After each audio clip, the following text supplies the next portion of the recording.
Maybe you can walk us through how Siemens Energy is actually promoting innovation in the region and some of the major milestones that has achieved. Yeah. I think before coming to promoting the innovation, it was really important is to understand the dynamics around sustainability and why we have chosen Abu Dhabi or the UAE as our, let's say, global hub. I think when you look at the UAE sustainability agenda, it's not only being ambitious, it's about action-oriented. And today what we are seeing, Abu Dhabi and UAE is leading the way forward. If you look at the track record, it was the first country to sign the Paris Agreement in the region. And the first country to announce net zero by 2050.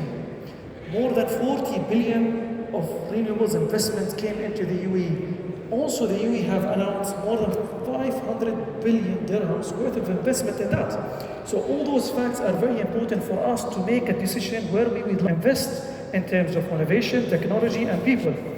And looking at that, you have the industry and the ecosystem that supports.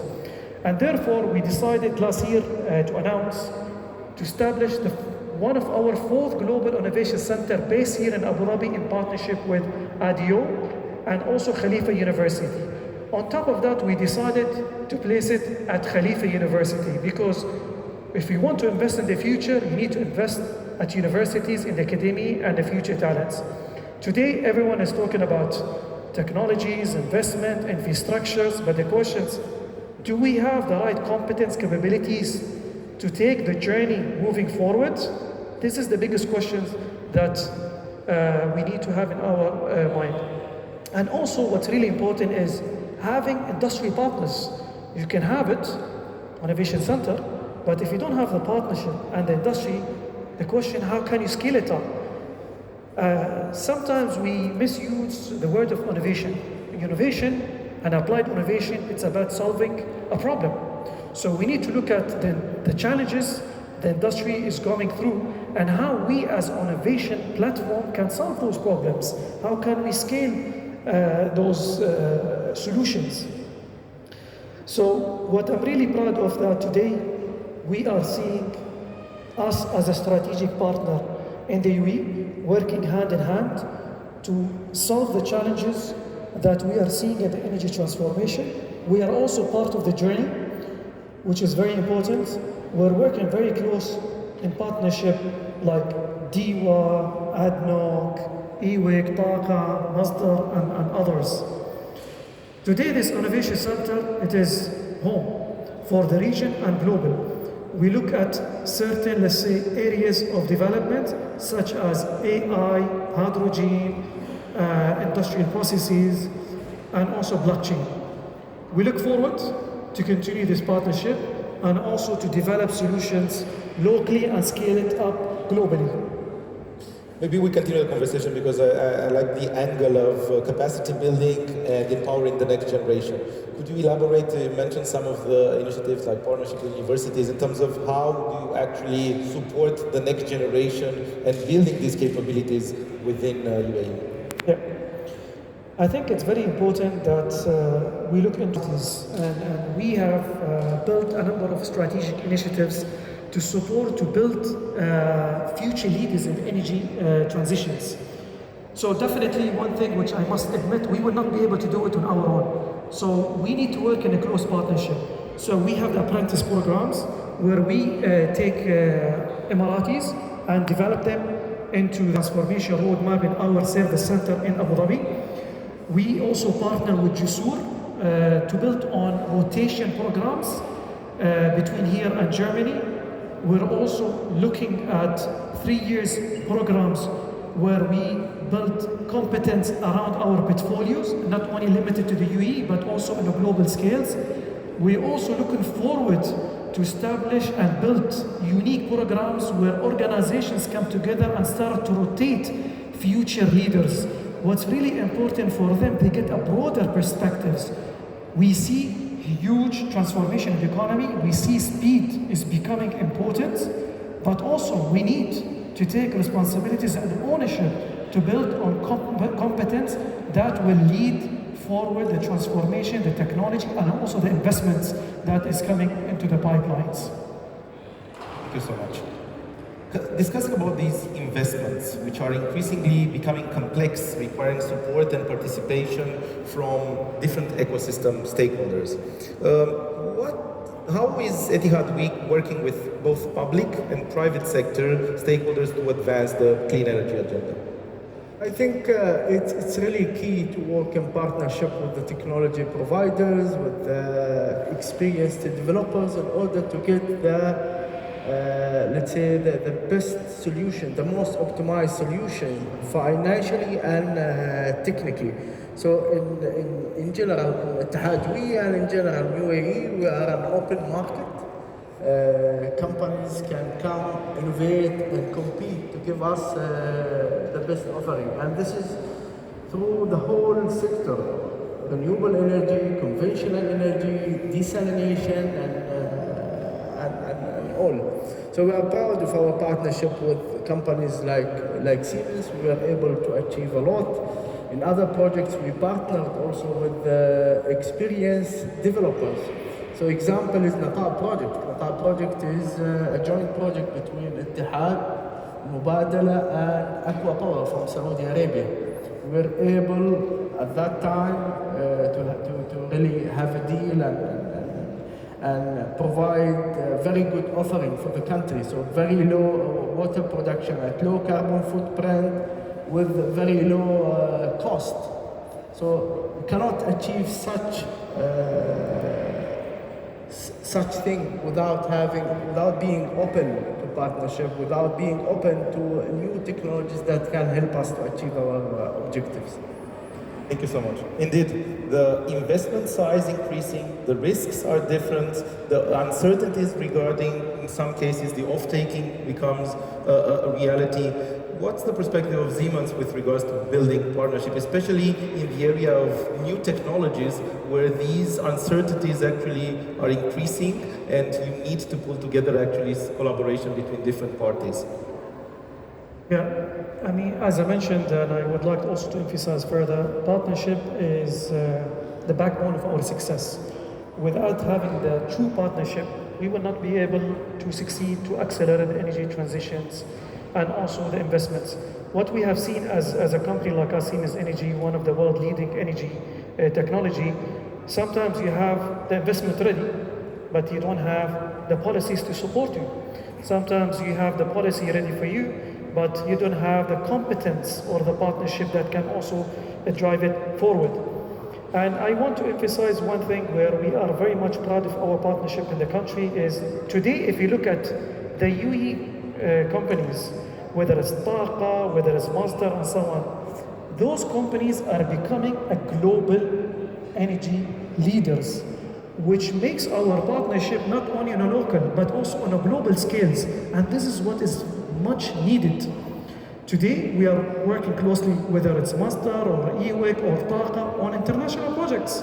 So the question is how we are today using the local model by escalating it on a regional and global. And there are many great successes that we have seen, whether we are working with Taqa in one of the Saudi projects, whether we're working with ADGM in certain Europe or US markets, whether we're working with M-Steel on the green hydrogen.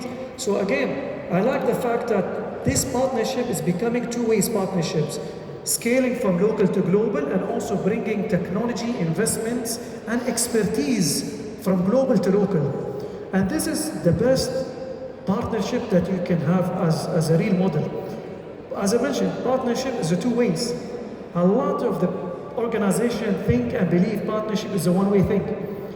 So I'm really proud of how our partnership is developing. We're looking forward to scale that partnership and to use it as a success model. Thank you so much. Maybe a question, Engineer Youssef, coming back to, we discussed about the traditional water and energy and a lot of the initiatives in terms of demand management. But a lot of the initiatives that you have engaged in go beyond, go into mobility, go into decentralized energy generation. Is this one of the core areas that you will develop the offering in the following years? Just thank you for reminding me of the other business that we're doing. So beyond our traditional business and improving our efficiency in our traditional business, we also ventured into EV, electric vehicle charging business. So we established together with the Ministry of Energy and Infrastructure, UAV, a company that is specialized in providing charging stations, fast charging stations, mainly all over the United Arab Emirates.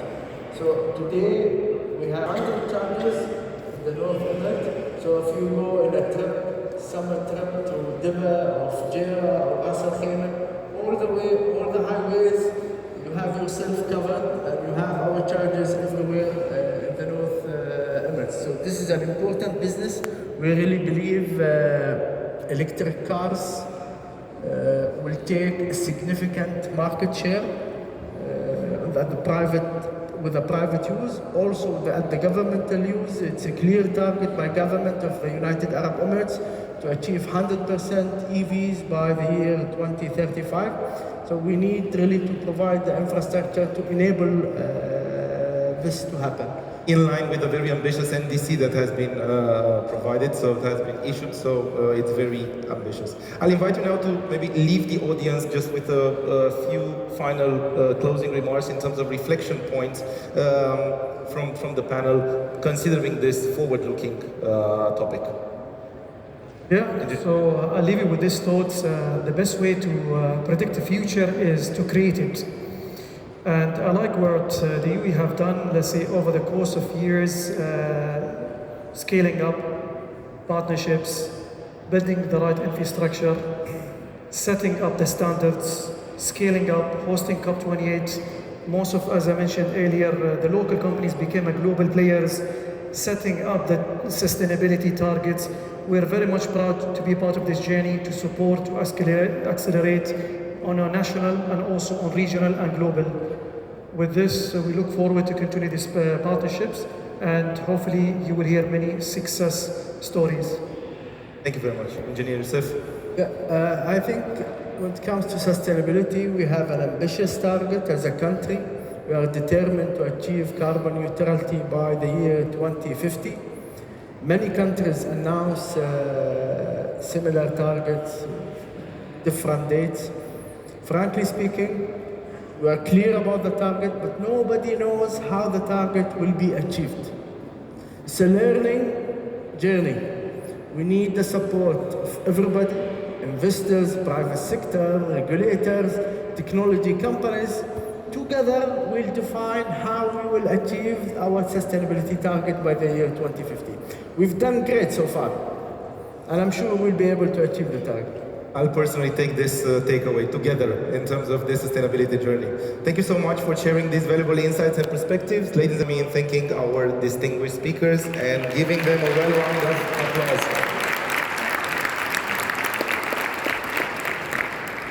Thank you very much indeed, gentlemen, for a truly fascinating conversation, for your time. We're just going to have a quick photograph, if that's okay. And while the photograph is taken, I can give you a little bit of a sneak peek as to what we've got to look forward to over the rest of this afternoon. We have something of a powerhouse lineup waiting for you after lunch. We're going to kick off with a high-impact panel with His Excellency Dr. Mohammed Al Kuwaiti, of course, the head of cybersecurity for the UAE government. He is the driving, thank you so much, gentlemen. He is the driving force behind the nation's digital resilience and a global thought leader in AI, cybersecurity and data protection. And then I will ask you to brace yourself for a truly unforgettable keynote, because Nick Santanastas, I knew I was going to mess this up. Sorry, Nick. Nick Santanastas, founder of Victorious International, is not just a motivational speaker, he is a force of nature. Nick has turned adversity into triumph, inspiring millions around the world with his raw energy, his humour and his message of limitless potential. You won't want to miss what is coming up next. You also probably won't want to miss out on lunch, but if you could join here, ready in the auditorium for 2 p.m, I will be very, very grateful indeed. But in the meantime, enjoy your lunch.